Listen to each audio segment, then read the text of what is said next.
नमस्कार, प्रणाम। हमारे इस दिव्य ज्ञान चैनल में आप सभी का स्वागत है। यदि आप हमारे इस चैनल में नए हैं तो कृपया इस चैनल को सब्सक्राइब करके घंटी जरूर दबा लीजिएगा ताकि घर बैठे आप आसानी से हमारा हर वीडियो देख सकें। ठीक है, चलिए आज जो हम वीडियो शुरू करते हैं। आज जो हम वीडियो लेकर के आए इसमें आप लोगों को बतलाने जा रहे हैं कि जो है एक ब्राह्मण यानी एक वेद पाठी जो है विद्वान ब्राह्मण दूसरे विद्वान ब्राह्मण को देख करके कैसे जलता है। बस इसमें समझ लीजिए कि एक ब्राह्मण दूसरे ब्राह्मण को देख करके कैसे जलता है, क्यों जलता है, इसमें हम यही चीज़ आप लोगों को बतलाने जा रहे हैं। और ब्राह्मणों में एकता क्यों नहीं है,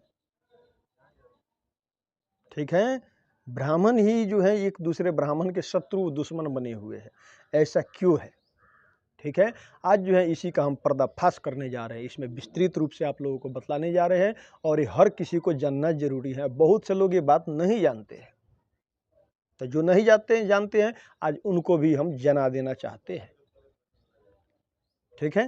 तो वीडियो पे आप पूरा बने रहिए, हर चीज़ हम इसमें आप लोगों को विस्तार से बतलाएंगे और जो भी बतलाएंगे बहुत महत्वपूर्ण बात जो है इसमें आप लोगों को हम बतलाएंगे, ठीक है। देखिए सीधा हम आगे बढ़ते हैं। जैसे मान लीजिए कि कोई ब्राह्मण, और ये हमको बतलाना भी बहुत सख्त जरूरी है, ब्राह्मणों में एक दूसरे के प्रति द्वेष भावना, जलन, घृणा जो है, दुश्मनी, शत्रुता, ये जो है बढ़ते जा रहा है। कोई ब्राह्मण किसी ब्राह्मण को देखना तक पसंद नहीं कर रहा, आपस में इस तरह से कर रहे हैं, ठीक है। और इस पे वीडियो बनाना बहुत जरूरी था, महत्वपूर्ण था। ये वीडियो भी जो है बहुत जरूरी और महत्वपूर्ण ही है, ठीक है। तो इसको ज़्यादा से ज़्यादा आप लोग शेयर भी कीजिएगा। चलिए सीधा हम आगे बढ़ते हैं। देखिए एक ब्राह्मण दूसरे ब्राह्मण को देख करके कैसे जलन करता है, क्यों करता है, सीधा हम मेन पॉइंट पे आते हैं। जैसे मान लीजिए किसी इलाका में, किसी मोहल्ला में, किसी नगर ग्राम में जो है कोई विद्वान ब्राह्मण रह रहा हो, ठीक है। वो अपना जो है 10 घर या 20 घर जो भी जजमान का जोता हो, अपना जजमान यानी घर जो भी रखा हो उसमें अपना जीता खाता हो, ठीक है भाई, अच्छी बात है। पूजा पाठ करा करके जो है अपना जो कुछ भी दान दक्षिणा ले करके अपना पालन पोषण करता हो। तो इसमें होता क्या है, दूसरा कोई जो है ब्राह्मण, कोई जो वेद पाठी ब्राह्मण यदि उसके एरिया में कहीं दिख जाता है ना, ठीक है, तो वो उसका स्वागत नहीं करता है, वो दूसरे तरीके से वहाँ पे बर्ताव करता है, उससे जलन करने लग जाता है। क्यों जलन करता है, क्यों घृणा करता है, क्यों शत्रुता करने लगता है, जानते हैं? इसलिए कि ये नया पंडित जो है हमारे इलाके में, हमारे मोहल्ले में, हमारे ग्राम में क्यों आया है, क्या करने आया है। कहीं ये ना हो कि हमारे जजमान को न हथिया ले, हमारे 2-4 घर कहीं पकड़ न ले, तो हमारा उतना घर छूट जाएगा, ठीक है। इसलिए जो है ये अपने आप में जमने लगेगा कि मैं बहुत बड़ा प्रखंड आचार्य हूँ। पहले रावण था, उसके बाद में मैं ही हूँ धरती पे, न भूतो न भविष्यति, ठीक है। और उस पंडित के साथ में वो बुरा बर्ताव करने लगेगा। यदि वो पंडित पानी भी मांगे ना तो हीन दृष्टि से उसको देख करके जल देगा पीने के लिए। ऐसी दशा है हमारे ब्राह्मणों में, ठीक है। अब जैसे मान लीजिए कि देखिए थोड़ा सा नुक्स हर चीज में, हर जगह पे आपको मिल जाएगा। और इस संसार में हर कोई ज्ञानी ही नहीं है, ज्ञानी सिर्फ एक ईश्वर है, ठीक है। कोई भी ब्राह्मण जितना भी पढ़ ले, कोई ना कोई एक आध ज्ञान अधूरा रह जाता है जीवन भर के लिए। संपूर्ण ज्ञानी कोई न हुआ है, न कोई होगा, जो बोल दे है कि हाँ हम संपूर्ण ज्ञानी हैं, हम सब कुछ जानते हैं। ऐसा कोई न हुआ, न कभी होगा, न भूतो न भविष्यति, ठीक है। ये चीज पहले आप लोग नोट कर लीजिए। चाहे कितना हो, कोई बड़ा कथाकार हो, कोई बहुत बड़ा जो है ज्ञानी हो, या कोई बहुत बड़ा प्रखंड आचार्य ही हो, कुछ ना कुछ कमी, कुछ ना कुछ नुक्स इंसान में रह जाता है। संपूर्ण ज्ञानी कौन है इस धरती पे, बतलाइए। यहाँ पे कौन है संपूर्ण ज्ञानी? एक ईश्वर के अलावा कोई नहीं है। कोई है जो ईश्वर की सामना कर सके ज्ञान में या वेद में, किसी भी चीज में? कोई नहीं है। तो संपूर्ण ज्ञानी एक ईश्वर ही है। ठीक है। और बाकी जो है 2-4 अक्षर अब कोई पढ़ ले रहा, अपने आप को आचार्य कोई लिखने लग जा रहा, कोई प्रखंडाचार्य, कोई ज्योतिषाचार्य, कोई व्याकरणाचार्य, बहुत से पंडित लिखने लग जाते हैं, अपने नाम में लगाने लग जाते हैं आचार्य, शास्त्री, फलाना चिलाना, जिससे हमारा मान सम्मान बढ़े, हमको लोग पूछे, हमको लोग पूजे, हमसे लोग पूजा पाठ करवाए, हमारा जजमान की संख्या बढ़े, 2 पैसा का आमदनी का स्रोत बढ़े, कमी नहीं बढ़े, दान दक्षिणा मिले, हमको लोग पूछे और पूजे। तो इस तरह से भी कुछ लोग हरकत करते हैं। ठीक है। सभी को मैं नहीं कहूँगा, क्योंकि समाज में अच्छे बुरे हर प्रकार के लोग होते हैं, हर कोई बुरा भी नहीं है और हर कोई अच्छा भी नहीं है। ठीक है। तो इस तरह से होता है मनमुटाव। और एक और चीज़ मैं बतलाना चाहूँगा, जैसे मान लीजिए कि कोई आचार्य 5, 7 या 10 पंडितों को लेकर के कहीं पे चला जाए किसी जजमान या किसी शिष्य के घर में, ठीक है, तो उसमें भी कोई और भी, जैसे मान लीजिए 5-7 पंडित जा रहे हैं, तो उसमें और भी कोई आचार्य होगा, कोई भाई ज्योतिषाचार्य होगा, कोई शास्त्री होगा, जो कुछ भी हो ना। अब ये जो ले करके जा रहा है, ठीक है, तो ये आपस में क्या बात करेगा कि जिस घर में हम लोग जा रहे हैं ना, ये बहुत बड़ा आदमी है, कोई नेता हो, मंत्री हो, विधायक हो, कुछ भी हो ना, हम तो जो है उससे ये बड़े घर में जो है जा रहे हैं, ठीक है, वो हमारा आज्ञा का पूरा पालन करता है, जो बोलेंगे वो करेगा, या वह अपना थोड़ा सा ढिलाई, अपना थोड़ा सा बड़प्पन, अपना बड़ाई करते हुए वहाँ पर पहुँचेंगे। और पहुँचने के बाद क्या करेंगे, ये जितने लोगों को बुला करके ले गए हैं, इन सबको हीन दृष्टि से देखने लगेंगे, छोटे छोटे बातों को लेकर के भी बोलने लगे। ये देखिए, ये जो है ये गलत है, ऐसे नहीं होता है, यानी अपना सिर्फ बड़प्पन, ये भी गलत है। आप जिसको साथ में ले करके गए हैं उसको भी इज्जत दीजिए, उसको भी इज्जत दिलाइए। यदि आप सचमुच विद्वान हैं, आप सचमुच ज्ञानी हैं, आप सचमुच यदि प्रतिष्ठित हैं, तो जो जिसको साथ में ले करके गए हैं उसको पहले प्रतिष्ठा दीजिए। ये चीज़ लोग भूल जाते हैं। साथ में लेकर के जाएंगे, बाकी लोगों को हीन दृष्टि से देखेंगे, हीन दृष्टि से दिखवाएंगे, ठीक है, और जो है अपने आप को महान आचार्य बोलेंगे। एक पंडित को मैं और देखा था, जो कभी कोई स्कूल का मुख भी नहीं देखा है, कहीं कुछ भी नहीं पढ़ा है, ठीक है, 2 लाइन उसको सुधार, कोई मंत्र भी अच्छा से याद नहीं है, वो अपने नाम में आचार्य लिखता है।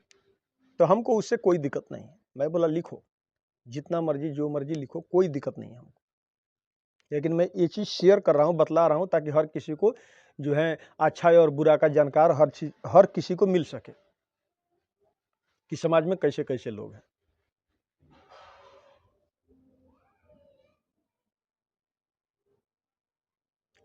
और देखिए, कोई जाति नीच नहीं होता है, लेकिन हाँ, नीच आदमी हर जाति में मिल जाता है, चाहे ब्राह्मण हो, क्षत्रिय हो, राजपूत हो, यानी वैश्य हो, कोई भी जाति हो, कोई जाति छोटा बड़ा नहीं है, लेकिन जो है यानी नीच नहीं है, लेकिन नीच व्यक्ति जो है हर जाति में मिलता है, ब्राह्मणों में भी मिलता है नीच व्यक्ति, ठीक है। तो अब वो व्यक्ति क्या बोल रहा था, अपने नाम में आचार्य लिखता है, और वो बोलता है कि महीने में मैं 40 ठो महायज्ञ कराता हूँ, जबकि उसको कोई पूछता भी नहीं है, उससे कोई पूजा करवाने के लिए भी नहीं बोलता है, उससे न कोई बुलाता है, वो जहाँ बैठता है वहाँ बोलेगा मैं महीने में 40 ठो महायज्ञ कराता हूँ। अब आप सोचिए, 30 दिन का महीना होता है, वो 40 ठो महायज्ञ कैसे करा लेता है? ऐसा घूम घूम के क्यों बोलता है? इससे भी लोग हमको जाने माने पूछे पूजे, और जो है हमको भी पूजा पाठ मिले, लोग हमसे भी पूजा पाठ कराए, तो इसलिए ढिलाई मारता है। इस तरह से भी हैं हमारे समाज में लोग, ठीक है। और ब्राह्मणों में तो ये चीज़ है कि एक ब्राह्मण दूसरे ब्राह्मण को देख करके इतना जलन करता है, इतना शत्रुता करता है, इतना दुश्मनी करता है कि पूछना ही नहीं।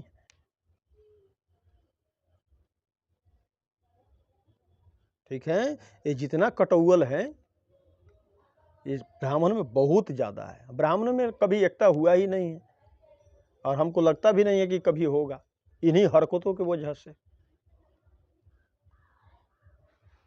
ये तो हमारा जजमान था, ये तो ये जो है ये फलाना पंडित हमारे जजमान के घर में क्यों चला गया।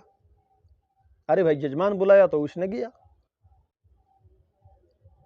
लेकिन नहीं, उस ब्राह्मण से जलन करने लगेंगे, घृणा करने लगेंगे, उसके साथ छल कपट करने लगेंगे विद्वान। इस तरह से भी विद्वान हैं हमारे समाज में।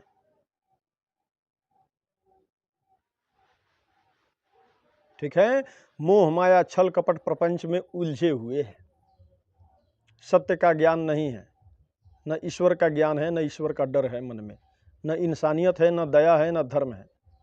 यदि इंसानियत दया होता तो कोई किसी भी ब्राह्मण को जो है अपना भाई, छोटा भाई या पुत्र या अपने परिवार का ही सदस्य समझता, लेकिन ऐसा नहीं है हमारे समाज में। ठीक है, सिर्फ और सिर्फ जलन घृणा है। और ब्राह्मणों में एक और कमी है, अरे भाई हमारी बगल वाला तो जो है पंडित, वो तो बहुत अच्छा कमा लेता है। गाली के लफ्जे में बात करेंगे। एक विद्वान दूसरे विद्वान का शिकायत करता है बैठ करके, ये तो फलाना कैसे कमा ले रहा, इतना कमा ले रहा, आगे बढ़ रहा बहुत ज्यादा, क्यों बढ़ रहा। ठीक है, उसके टेंशन में जो है ये जिएंगे, टेंशन में रहने लगेंगे। ये नहीं सोचेंगे कि वो आगे बढ़ रहा है, वो अपना मेहनत परिश्रम कर रहा है, वो अपना कर्म कर रहा है, मेहनत करके अर्ज रहा है, तो हम भी मेहनत करें, हम भी अर्जे, ये नहीं सोचेंगे।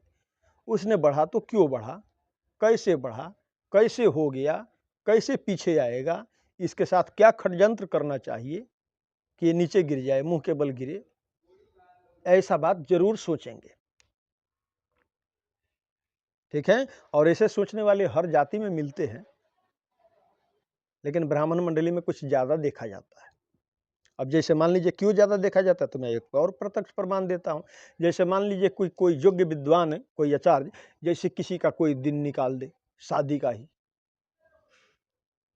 या गृह प्रवेश का या शादी का या मुंडन इत्यादि का, यज्ञोपवीत संस्कार का, मतलब कोई भी एक दिन निश्चित कर दे, पंचांग देख करके, पत्र देख करके, कि जजमान जी आपके लिए जो है ये दिन अच्छा रहेगा, एक शुभ काम करने के लिए।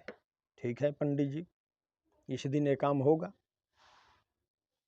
ठीक है, और भूल बस उसके बाद में, जैसे वो बता के चला गया, उसके बाद में भूल बस मान लीजिए कि कोई और विद्वान से उसी जजमान को यदि संपर्क हो गया, तो उससे वो पूछेगा कि ये दिन कैसा है, तो मने मने सोचेगा ये कहीं ना कहीं दिखाया जरूर होगा, तभी पूछ रहा इसी दिन को।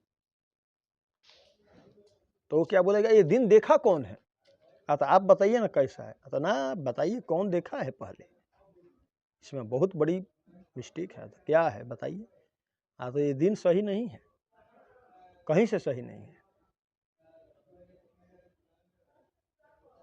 ठीक है, दिन अच्छा होते हुए भी बोलेंगे कि ये दिन सही नहीं है।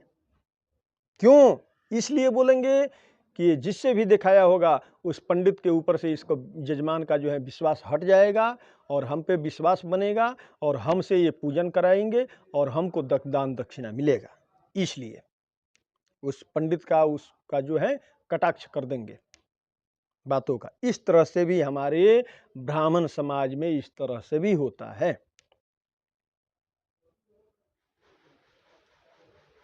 ठीक है, छल कपट प्रपंच का तो पूछना ही नहीं है। दिन उतार दो, ये कोई विद्वान दिन उतार दिया, ये कोई विद्वान जाके उस दिन को काट देगा, जजमान तीसरे जगह कोई और जाएगा तो वो उसके दिन को काट देगा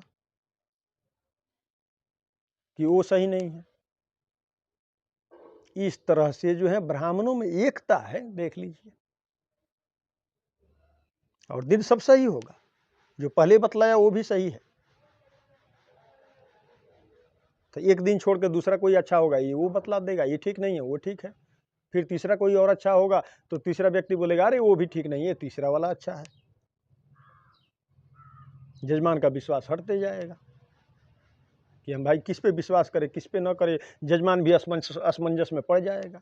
और ये असमंजस में पड़वाने वाले कौन है? ये हमारे ब्राह्मण हैं। ऐसा कम ही है। ठीक है, मतलब अपने आप को, मैं कुछ विद्वानों को मैं ऐसे भी देख रहा हूं जो अपने आप को कहीं पे बैठ जाएंगे ना, तो अपने आप को मतलब ये समझेंगे कि एक पहले रावण था, उसके बाद मैं ही हूं। वैसा बलशाली, वैसा ज्ञानी, संपूर्ण ज्ञानी, उसके बाद कोई ना हुआ ना कोई होगा। ठीक है, और क्या सोचेंगे? ए फलाना मंत्री के घर में मैं जाता हूँ पूजा करने के लिए, हमको किसी से डर थोड़े है। जिसको चाहेंगे मारेंगे, जिसको चाहेंगे पीट देंगे, जिसको चाहे जो मर्जी कर देंगे। हाँ, दिक्कत होगा, कोई परेशान किया तो तुरंत मंत्री जी को फोन घुमाएंगे, बंधवा देंगे, इसको छोड़ेंगे नहीं, अकड़ में रहेगा पूरा 24 घंटा। हाँ, बड़े बड़े लोगों के घर में जाते हैं, किसी को क्या समझते हैं। ठीक है, तो कृपया आप लोगों से ये मैं बोलूंगा कि ब्राह्मण यदि अहंकारी एवं घमंडी हो, ऐसे अहंकारी घमंडी ब्राह्मण को त्याग देना चाहिए। ऐसे ब्राह्मण से पूजन नहीं करवाना चाहिए। तो अकड़ी, अहंकारी और घमंडी कौन था? विद्वान ब्राह्मण तो रावण था। तो आज की भी डेट में जो है अकड़ी, अहंकारी एवं घमंडी ब्राह्मण विद्वान देखने को मिल जाते हैं कहीं कहीं पे। सभी विद्वान वैसे नहीं हैं, सभी को नहीं बोलूंगा वरना बुरा लग जाएगा, और मैं बोल भी नहीं सकता सभी को, क्योंकि सभी वैसे होते भी नहीं हैं। ठीक है, लेकिन हाँ, बहुत ज्यादा मात्रा में है ऐसे। वो 1 2 4 ही शायद कोई बचा होगा जिसको भगवत प्राप्त हुआ होगा, ये भगवान का भक्त होगा वैसा अनन्य, उसके अंदर छल कपट नहीं होगा,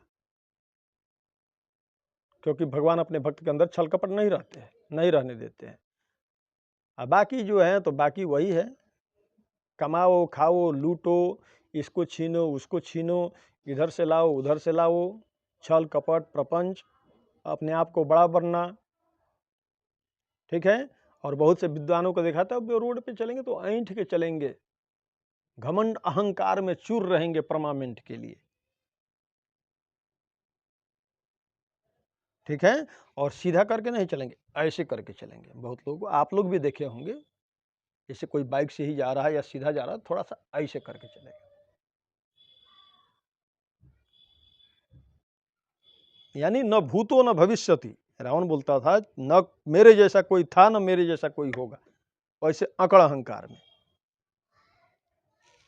ठीक है, तो ऐसे अकड़ी अहंकारी ब्राह्मण से कृपया पूजा न कराई, वही अच्छा है। वो अहंकार में पूजा करेगा, पहला बात वो कैसे फलीभूत होगा? विद्वान तो वो है जो सब चीज पढ़ने लिखने के बाद भी जिसके अंदर सभ्यता कुट के भरा हो, संस्कार हो, कोई छल कपट नहीं हो, कोई माया मोह प्रपंच न हो, शुद्ध शांत चित्त ब्राह्मण हो, उसे ब्राह्मण कहते हैं। पहले एक रावण ब्राह्मण था, विद्वान था, और आज के डेट में अनेकों रावण हैं जो घमंड अहंकार में 24 घंटा चूर रहते हैं और एक दूसरे का दिन काटते रहते हैं। फलाना पंडित ने दिन उतारा तो जाकर के उसमें जो है पैर लगाएंगे, उसको काट करके जजमान को अपने अंदर में हैंडल करेंगे ताकि हमारा आमदनी का स्रोत बढ़े, कमी नहीं बढ़े। और 2 4 5 पंडित को कहीं किसी जजमान के घर में लेके जाएंगे तो वहां पे अपने आप को बहुत बड़ा जो है बतलाएंगे, जजमान के घर में ही जजमान के सामने अपना ढिलाई शुरू कर देंगे। ऐसे भी मैं देखा हूं कई जगहों पे कि देखिए हमारा घर जो है इतने बीघा में घर है, इतना जमीन है, इतना ये है, उतना ये है, हमारा भाई डॉक्टर के पास तो है, तो जो है कोई बोलेगा कि हमारा भाई जो है इंजीनियर है, कोई बोलेगा कि हमारे घर में सब साहब लोग हैं, तो न जाने दुनिया की बात है, जबकि घर में ऐसा कुछ भी नहीं होगा। इस तरह से भी ढिलाई मारते हैं। ठीक है, तो इसमें मैं बस यही चीज बतलाना चाहूंगा कि देखिए ब्राह्मणों पे ही मैं ये सब बात बतलाया हूँ। ब्राह्मणों के अंदर एकता कभी न हुआ है, न हमको लग रहा कभी होगा। एक ब्राह्मण, ये मैं कहीं पढ़ा भी हुआ था, ब्राह्मणम ब्राह्मणम दृष्ट्वा श्वानयते घुरघुरायते, यानी श्वान मतलब कुत्ता होता है। जैसे एक कुत्ता दूसरे कुत्ता को देख करके घुरघुराता है, वैसे ही अपने एरिया में कोई ब्राह्मण पहुंच जाए तो वैसे ही दूसरा ब्राह्मण भी उसको देख करके घुरघुराता है कि हमारे एरिया में आ गया, हमारा जजमान छीन लेगा, कहीं छीन न ले, कहीं 2-4 घर पकड़ लिया तो हमारा भाई तो उतना छूट जाएगा, तो घुरघुराने लगता है, उसे जलन करने लगेगा। वो मेन जड़ पे नहीं पहुंचेगा कि वो आया है तो किस लिए आया, कोई और काम के लिए आया होगा, नहीं, ये अकड़ अहंकार से उसको देखेगा, हीन दृष्टि से देखना शुरू कर देगा। इस तरह से भी है हमारे ब्राह्मण समाज में। कोई बगल में कोई ब्राह्मण आगे बढ़ रहा है मेहनत करके, तो क्यों बढ़ रहा है, इसको पीछे कैसे खींचा जाए, इसके षड्यंत्र में लग जाएंगे। एकता है ही नहीं, और हमको लग रहा है न कभी ये होगा। ये सब बहुत बड़ा कमी है समाज में। ये मानसिकता जो है खत्म होते जा रहा दिन प्रतिदिन लोगों का, ठीक है। और ऐसे लोग वही होते हैं जो नास्तिक होते हैं, पापात्मा होते हैं। भगवान के भक्त जो होंगे, जो भी विद्वान आदमी भगवान के अनन्य भक्त होंगे, उनके अंदर न कभी अहंकार आता है, न छल आता है, न कपट आता है, न किसी को देख करके जलन करते हैं। जहां भी जाते हैं अपना भी इज्जत बनाते हैं, जो भी साथ में रहता है सबको इज्जत देते हैं, एक बराबर देते हैं, ठीक है। तो इससे जो है आप लोगों को बहुत कुछ सीखने को मिला होगा, और हमें उम्मीद है कि वीडियो आप लोगों को पसंद आया होगा। वीडियो पसंद आया हो तो इस वीडियो को आप लोग ज़्यादा से ज़्यादा शेयर कीजिएगा, ताकि हर किसी को जो है ये ब्राह्मणों का रियलिटी पता चले। मैं भी ब्राह्मण हूँ, और इसमें जो है किसी का मैं शिकायत नहीं कर रहा हूँ, लेकिन हाँ, एक सत्य चीज़ मैं बतलाया हूँ। ऐसा हो रहा है समाज में, इसीलिए मैं बतलाया हूँ, ठीक है। तो इसको ज़्यादा से ज़्यादा शेयर कीजिएगा, ताकि जो ब्राह्मण देखे वो सुधरने का चेष्टा करे, सुधरने का प्रयास करे। कौन? तो जो गलती इस तरह से कर रहे हैं वो, ठीक है। इसलिए इसको ज़्यादा से ज़्यादा आप लोग शेयर कीजिएगा। वीडियो पसंद आया हो तो लाइक कीजिएगा। हमारे चैनल में नए हैं तो चैनल को सब्सक्राइब कर लीजिएगा, तभी घर बैठे आप आसानी से हमारा हर वीडियो देख सकेंगे। कमेंट बॉक्स में जय श्री राम, जय हनुमान जी महाराज की जरूर लिखिएगा। चलिए हमको विदा दीजिए। जय जय श्री राधे, जय श्री राम, जय सनातन, जय भारत माता की। सबका मंगलमय हो, सबका कल्याण हो।